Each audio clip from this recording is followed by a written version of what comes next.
Well, good evening. Glad to have you all here this evening. We'll sing Saved, Saved. What is that one? 375. 375.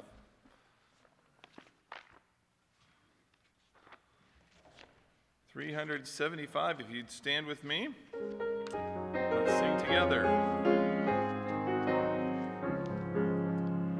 Saved by the blood of the crucified one, now ransom from sin and a new work be done. Sing praise to the Father and praise to the Son. Saved by the blood of the crucified one. Glory, I'm saved. Glory, I'm saved. My sin is all pardoned. My guilt is all gone. Glory, I'm saved. Glory, I'm saved. I'm saved by the blood of the crucified one. On the last verse. Saved by the blood of the crucified one. All hail to the Father, all hail to the Son, all hail to the Spirit, the great three-in-one. Saved by the blood of the crucified one. Saved, saved. My sins are all pardoned, my guilt is all gone. Saved. I'm saved by the blood of the crucified one. All right, let's open in prayer as we begin. Father, we're thankful for the opportunity to gather here once again, our last regular midweek summer service. And so I pray that you'd bless our time as we conclude our study for the summer, and that you would get us all ready to go for next week as we'll be getting into our truth trackers and our other teen studies as well. So I pray that you'd bless our time tonight. In Jesus' name, amen. All right, you may be seated. We'll sing 374. I'm going to sing a gimme song. Gimme that old-time religion. 374.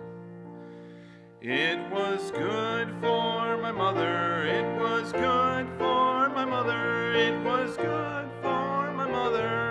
It's good enough for me. Give me that old-time religion. Old-time religion. Give me that old-time religion.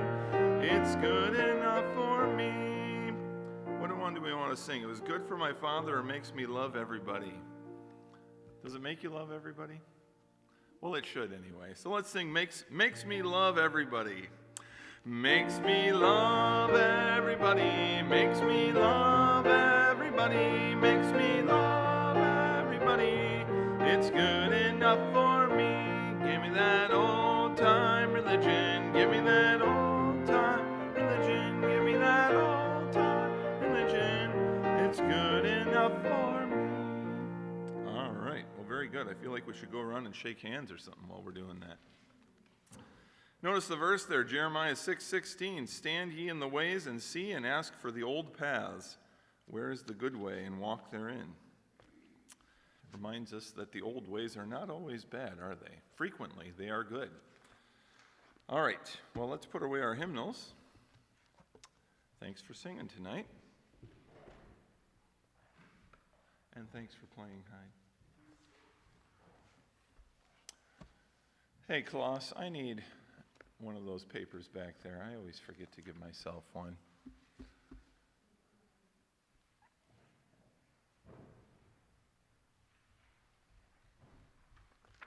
Thank you. All right, we'll be in Matthew 14 tonight. Matthew 14, that's our middle passage on your sheet there. And we are continuing our study in how to study the Gospels, and this will be our concluding study for the summer. We've pretty much gotten through the different sections of the Bible. I think the one section we didn't hit was how to study the letters, which typically are seen as the easier ones to study. There are some issues with that as well, but we'll get to those maybe next summer. We'll come back to this and get some of the things that we didn't touch on. Matthew 14.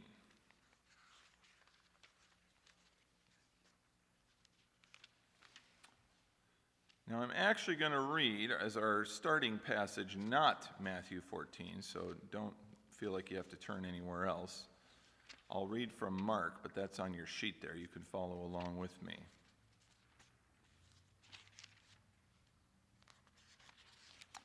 All right, so on your sheet, reading in Mark chapter 6. Immediately he made his disciples get into the boat and go before him to the other side, to Bethsaida, while he dismissed the crowd. And after he had taken leave of them, he went up on the mountain to pray. And when evening came, the boat was out on the sea, and he was alone on the land, and he saw that they were making headway painfully, for the wind was against them. And about the fourth watch of the night he came to them walking on the sea.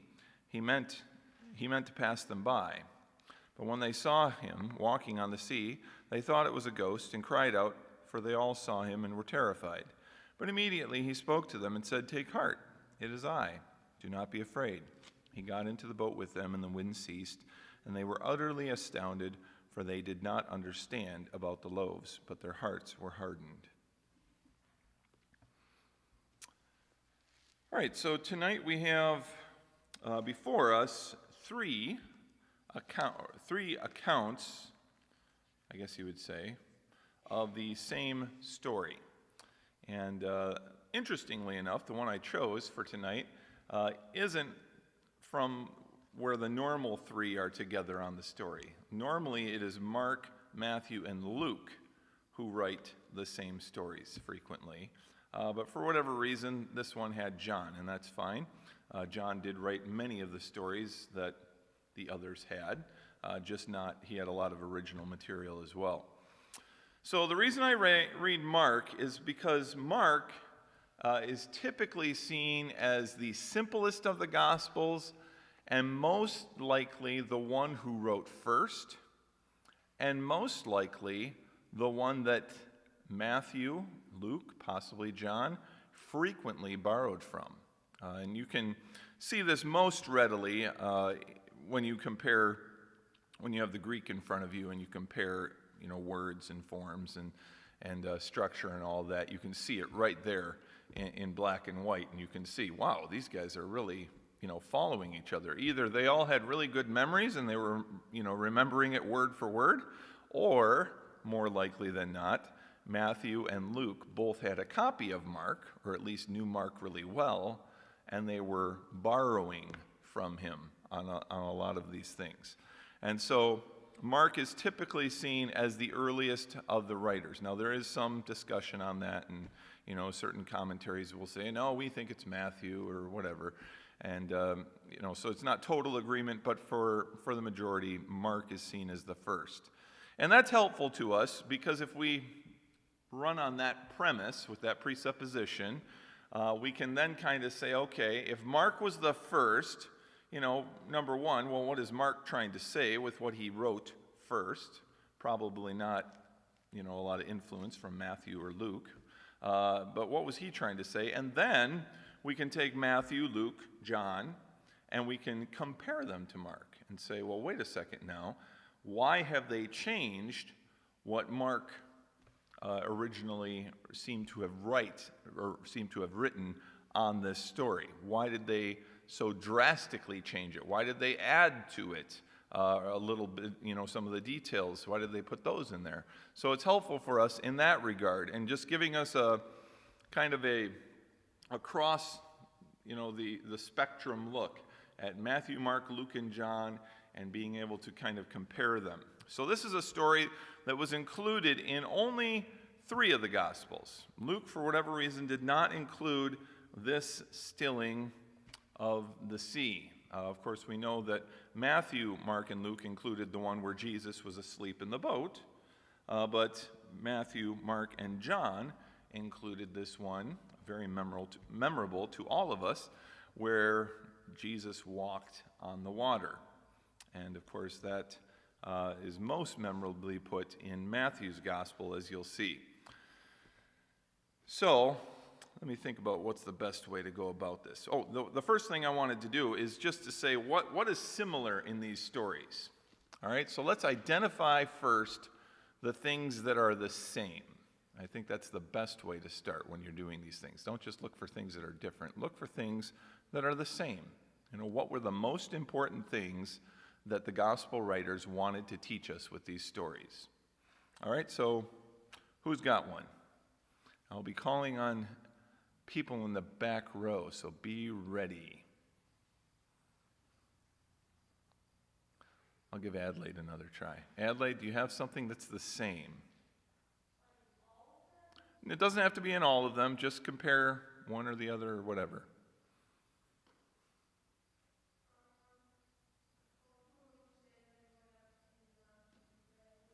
Okay, good. So you have that similar situation where they mention he went up to the mountain to pray, both in Matthew and Mark. Good. What else?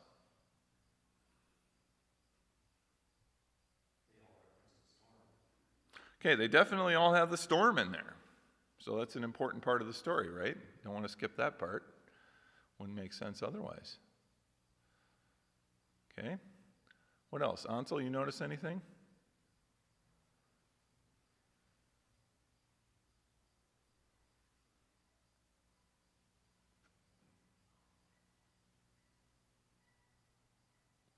Heidi.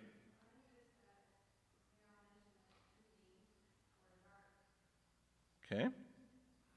So it was a nighttime story, definitely, or early morning.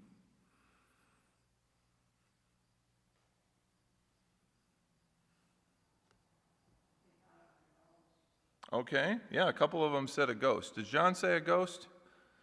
No, Mark and Matthew say ghost. Yep. So they're like, oh my, it's a spirit, a phantom, as the Greek gives it the sense. All right, what else?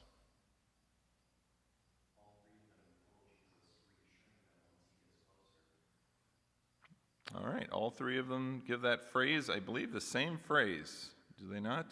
It is I. Yeah, I think all three of them say it is I. An important phrase, obviously, when you're thinking about this story. What else? Any others? Okay, definitely. The reaction, terrified and frightened.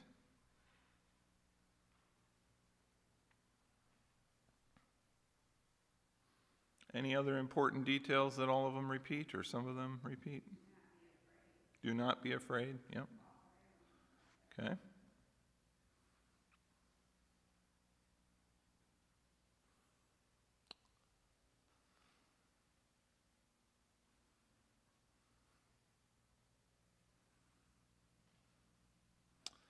All right. Any others? They were in a boat. Jesus was on the water. I think that's a detail that comes through in all of them. All right, yeah, so you can see pretty good similarities. The stories are very much, was there anyone who would argue here tonight that these are different stories, different accounts?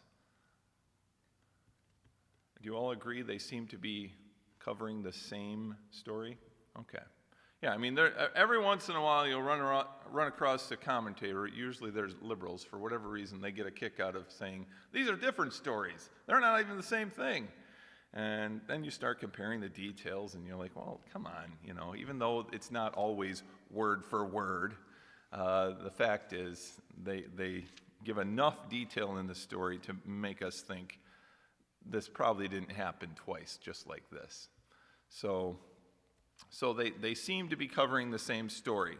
Now, John is the most brief of all of them, and we'll talk about that in a second as to why that might be.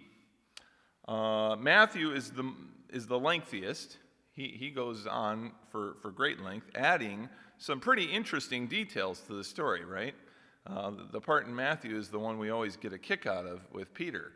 So we don't want to skip over that, and certainly in Sunday school, we usually tell the Matthew story, don't we? We like the Matthew one because it has that that reference to Peter that the others miss. And I don't know why they all didn't include it. And we can talk about why they might not have. But so what are some of the details? Sorry, I just gave some of the things away here. But I guess they were in bold anyway. But what are some of the details that are different, unique to each gospel writer?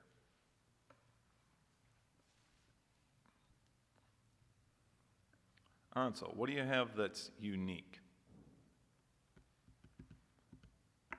He knew I was going to come back to him.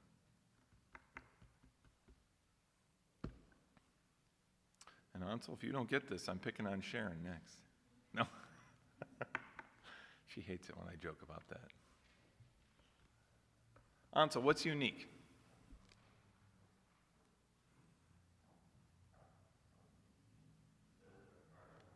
Okay, good. Yeah, conclusion to Mark is very different from the others. He has reference to understanding about the loaves, presumably the feeding of the 5,000, and then Ansel mentions the hardening of the hearts. That is definitely a negative statement that Mark makes that the others do not. Okay, what else? Anything else stick out to you?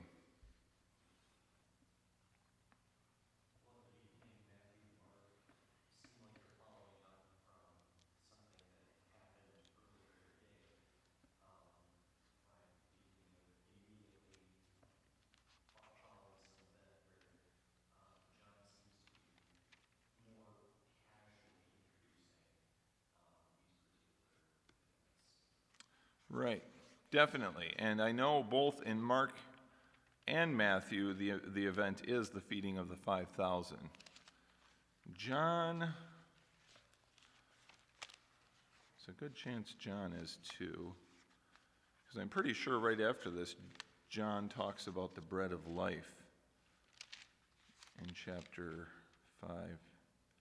What are we in, John 6? Oh yeah, it's right after the feeding of the 5,000.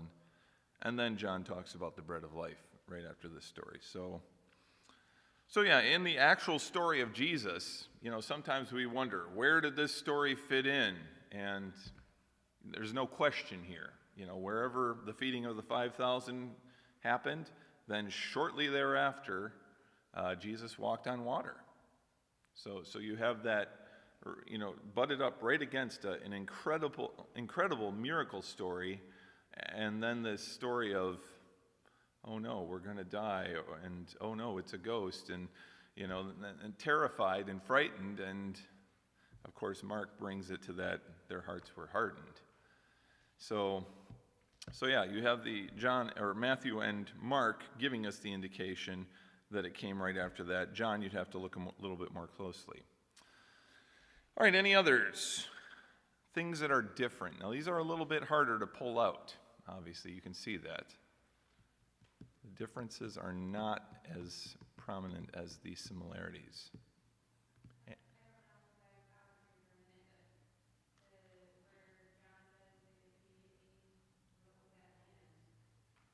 Yeah. Yeah, nobody's mentioned that yet.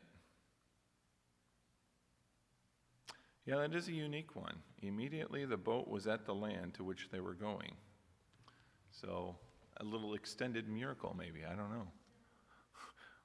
Or maybe they just kind of drifted in on a big wave and plopped up on the beach. I'm not sure how that worked, but yeah, that is a unique instance there in John.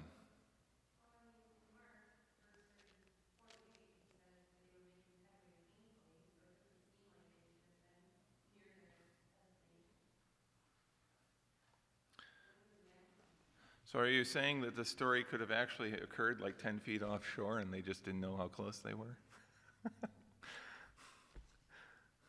Maybe Jesus wasn't actually walking on, no, we don't want to suggest that.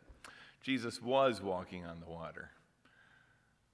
But I'm sure there's been somebody who suggested he was walking on gravel that was just under the water. But that's not the indication the text gives us. All right, any others? The one other thing I would mention is just the conclusion in Matthew. they got into the boat, when he got into the boat, the wind ceased, and they all worshipped him and said, "Truly, you are the Son of God." So that would, in my mind, be a pretty unique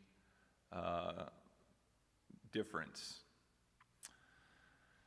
All right, so let's evaluate then. If we were teaching, and I kind of want you to think about this across all of them, if you're teaching this to your Sunday school class, and you're not going to draw out, some of the nuances of, one author said this and the other said this, and you just want to tell them the story, what do all of them say in the story that you would teach to your class? What are the key points that all of them hammer in?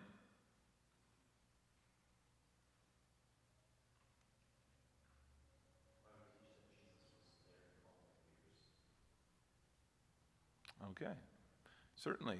He's there to calm our fears. Okay, what else? Anything else? Okay, he's the great power over everything. And you've probably heard that in Sunday school as you've listened to it or heard it preached in a sermon, certainly. You would hear, "Don't be afraid. Jesus is with you. Don't be afraid. God is in control and has power over all of nature." We might even extend this, if we were teaching this, in more of a theological vein, maybe to an older Sunday school class. We might say, Jesus is powerful, and it's because Jesus is God. He has the power that God has, hence the conclusion in Matthew. So we can keep it real, bare bones, and that's fine. Those are good applications, or we can broaden it to some of those theological words that we talk about, omnipotent, all-powerful. Those things can come into play as we teach all of these accounts together, okay? Now, as we look at them individually, let's pick on some of the differences. The first one I'm going to pick on, I don't know if we'll have too much input on this, but I don't know. Let's give it a shot. John, very short, gets to the point, and I want to suggest this. John doesn't have the phrase, "Truly, you are the Son of God." Now, last week, if you recall, when we were talking about John, what was John's purpose in writing? Do you remember? Chapter 1? Yeah, to convince us that Jesus was God. In John chapter 1, he says, "The Word was made flesh, the Word dwelt among us, the Word was God." So my question tonight, as we look at John, is why did John skip what obviously, he must have either said these words himself or certainly heard these words. Why did John skip these words now? Why didn't he include this? Doesn't this seem like something John would want to say to prove that Jesus is God?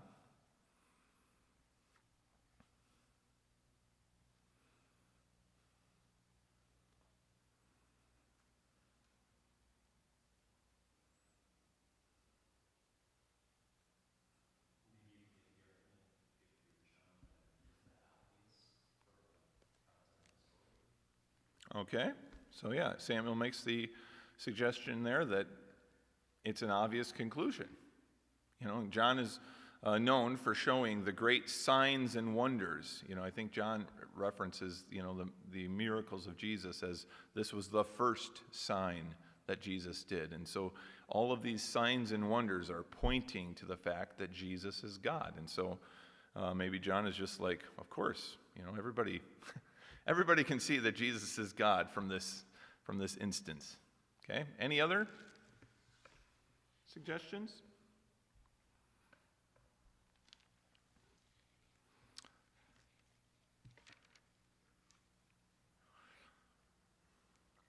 Well, I have one suggestion, at least in passing. I mean, I'm not a great John scholar per se, but it seems like for the most part in John's gospel, the people making statements about Jesus being God, the main person in the story saying it, is Jesus.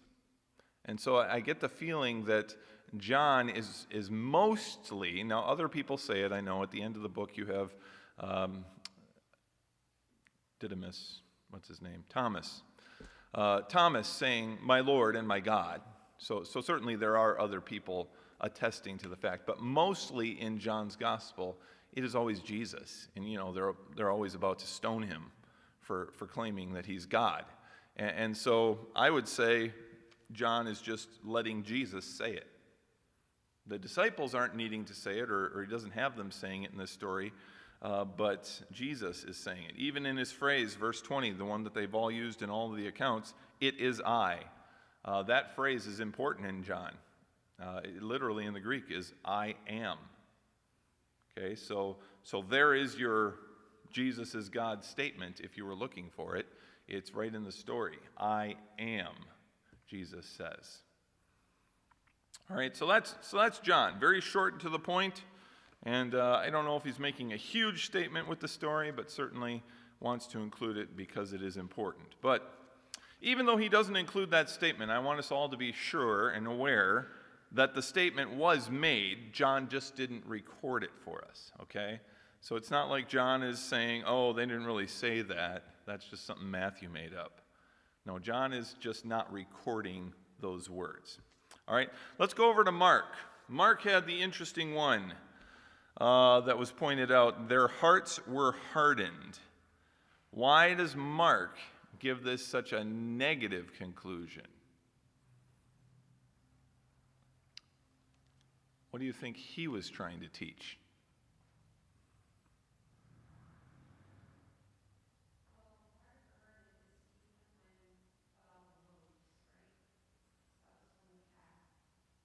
Mm-hmm.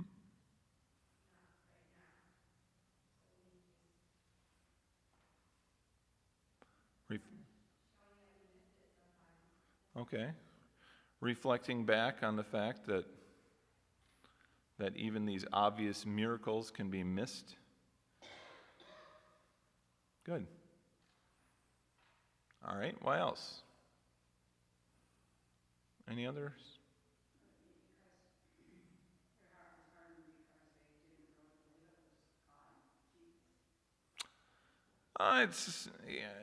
There might have been mixed feelings about it.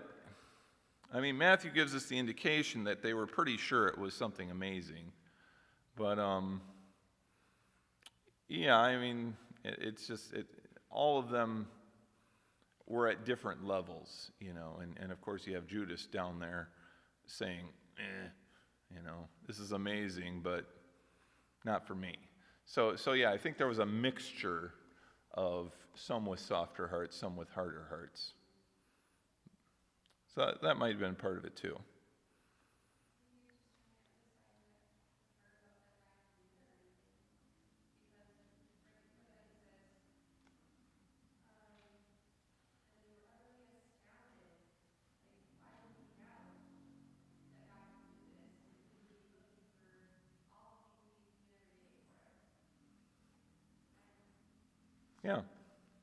Yeah. Their astoundedness, if that's a word, does reflect, just the fact that they can't believe God can do something like this. So I think that's a good point. And the same would have gone for the loaves, for the feeding of the 5,000. They were just like, what, how does this even happen? And all right, good.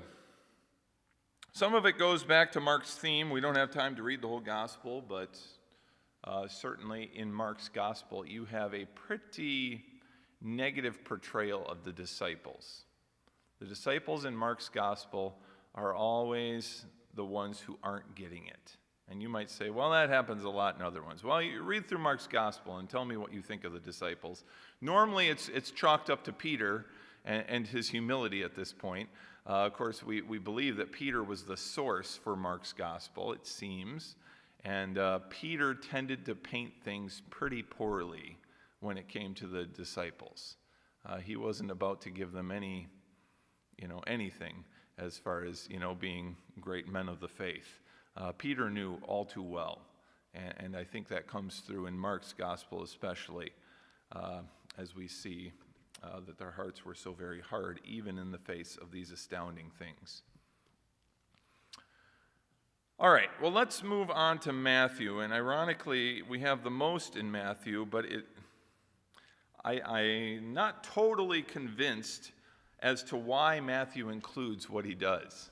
Okay? So for me, I would have seen this story better in Mark, knowing that consistently in Mark, Peter is often portrayed poorly. So in Matthew's gospel, we have this incredible statement about Peter. Lord, if it is you, command me to come to you on the water. Come. So Peter got out of the boat, walked on the water, came to Jesus. When he saw the wind, he was afraid. Beginning to sink, he cried out, Lord, save me. And Jesus immediately reached out his hand and took hold of him, saying, Oh, you of little faith, why do you doubt? What is the point of this addition? Why does Matthew alone include this? How does it serve him? And this is, I have you turned to Matthew 14 so you can kind of see what's around it, if that would be of any help to you.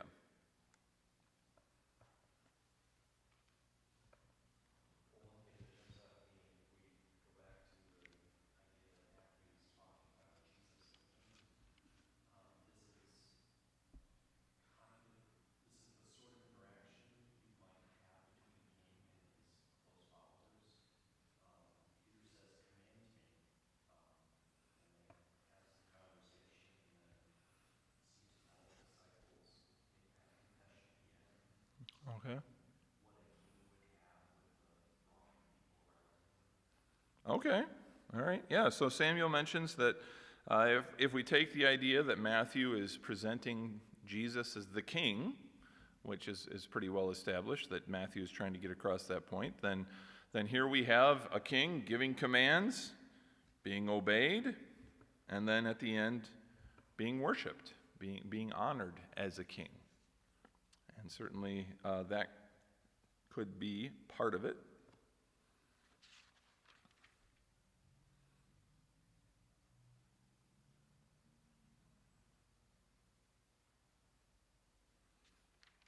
All right. Now, feel free to give your any guess here. I'm not going to say your answer is right or wrong because it's as good as mine is. Right now, we're conjecturing about why he puts this in here, so we're on shaky ground. Any other thoughts? Why does he include the Peter story?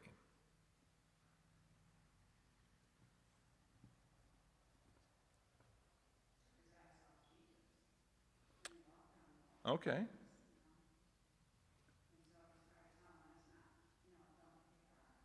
Okay.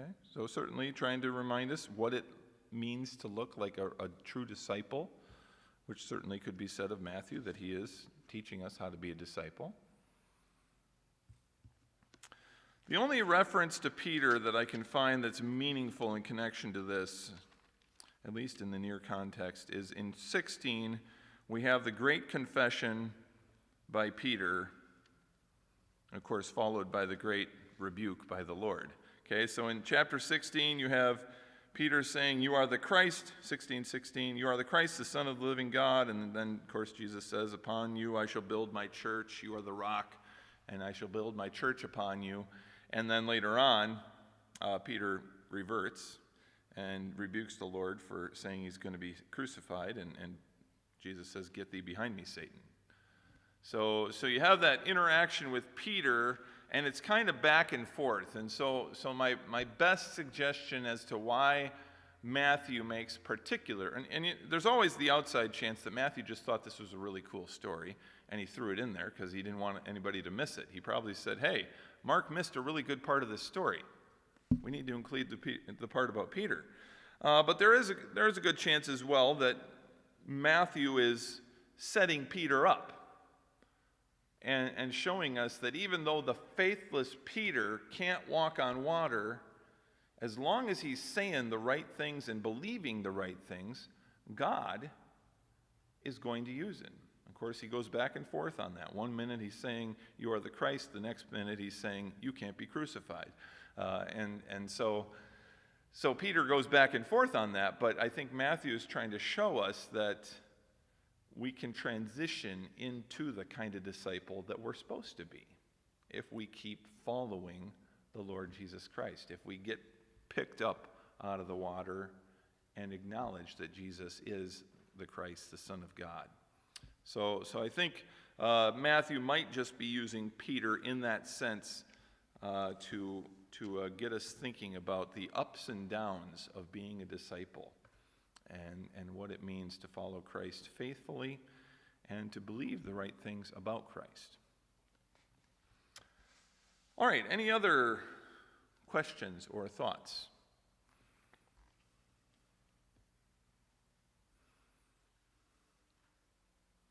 Any other questions?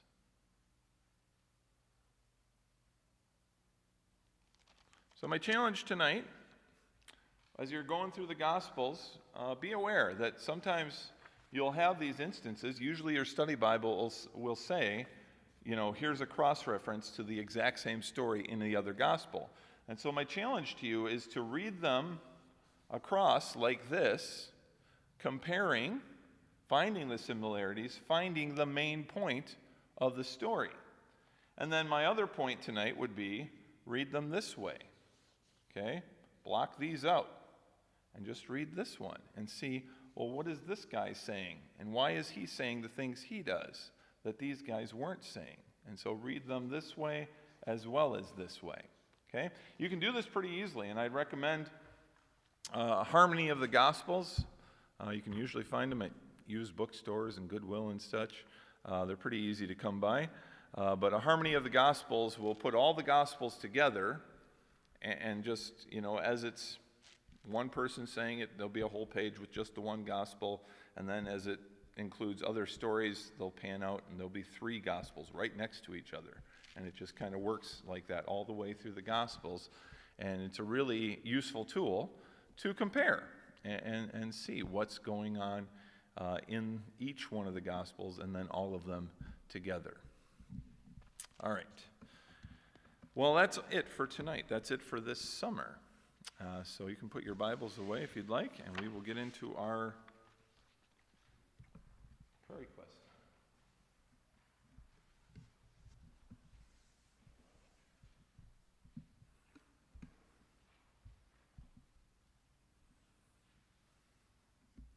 Does anybody have any updates? Yeah, Samuel.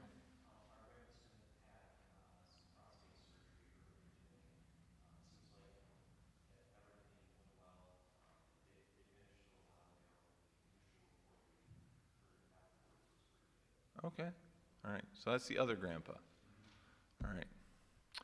All right. So be in prayer for the Bradstreet's Grandpa Smith recovering from surgery, prostate surgery as well, today.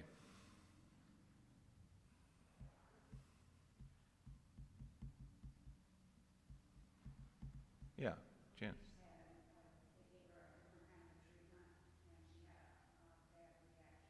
Oh, okay. Be in prayer for Reese then. She's got some bad reactions to some treatments they've been trying.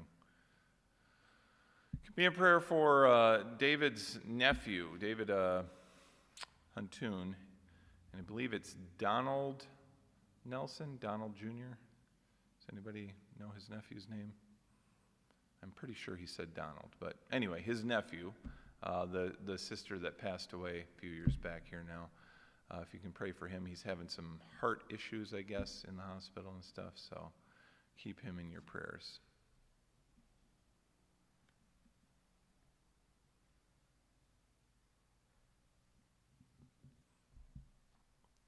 And Quentin is home and hopefully gaining strength and healing, and so be in prayer for him. Anything else on him? Yeah. Yeah, I think they're at the end of the leukemia stuff, and so now they just have to kind of figure out what's next.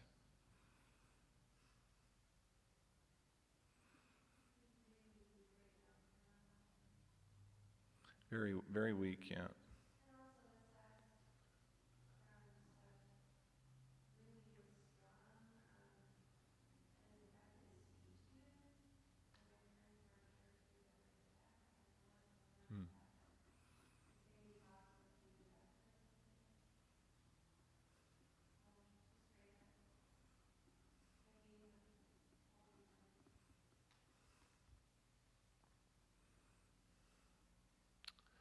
All right, any others? Got services tomorrow for Eva's family.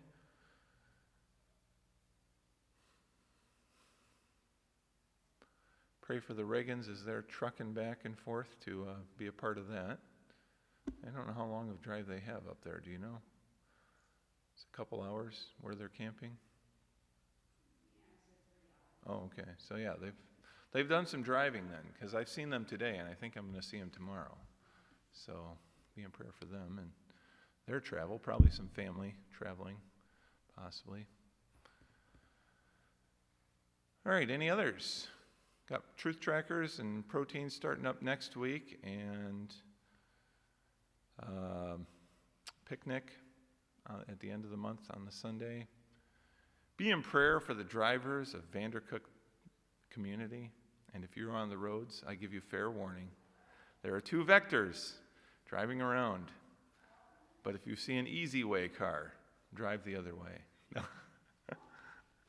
No, they survived yesterday, or their teacher did, and they did their first day out, so it was kind of fun. For us, anyway. All right. Anyone else? All right, let's let the men come up here then, and the ladies can be back there. And since this is the last night of this kind of prayer meeting, we'll have a prayer-a-thon, all right? So see who can pray the longest. No, I'm just kidding. We don't want to make it into a game.